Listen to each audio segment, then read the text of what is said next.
This is kind of something that you had mentioned on the podcast that I was really interested in hearing a little bit more about. But you had kind of mentioned that there was a difference between leadership and management. I was wondering maybe if you could elaborate on it now, or just in a podcast, or just go into that a little bit more. I think leadership versus, let me write that down. I think leadership versus management podcast is a pretty good idea. Let me write that down because it's a good thing. Leadership versus management. My evolution of leadership has changed, and it's really because of the teams. We all have like leadership training in various industries and jobs, and just, everybody's got their own version of leadership training, but you read a million books, right? But everything that I've ever learned that I've retained has been something that I used immediately then. Like I was using it as I learned it, or I saw it and learned it on the fly. But it's tangible. Like I was actually leading, or I was watching people lead, and then I tried to recycle that, as opposed to these books that are, very similar to the same conversation we're having about the Crucible. Learn, go act. It's wildly different. Like getting out there is just, it's a human piece of this.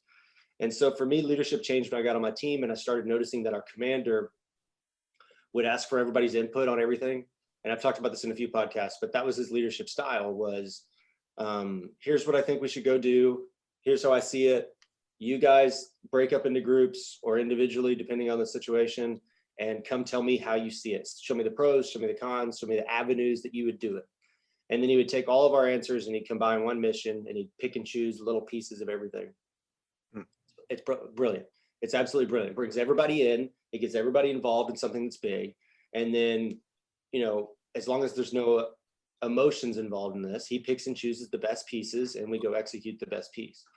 And so, I try to run my teams like that. It's not as easy. It's not as black and white as it is on team, meaning an ODA. But now when I have small projects and small teams that are doing things, I always try to incorporate that.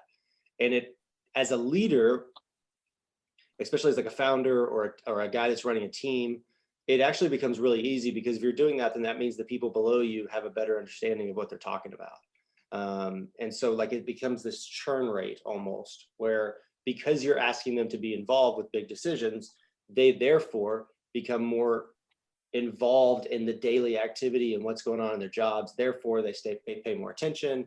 Lines of communication are open. Like it's this big, massive trickle down effect to all the little avenues of leadership. When you just implement a system where you ask, your team leaders or your team, whatever it is, how large it is, if you ask them their input. And so for me, it's been very big. And that's the big difference, in my opinion, between leading and managing. Because if you're leading, they're coming to you with stuff. And if you're managing, you're just pushing things down. And that's been the big difference for me.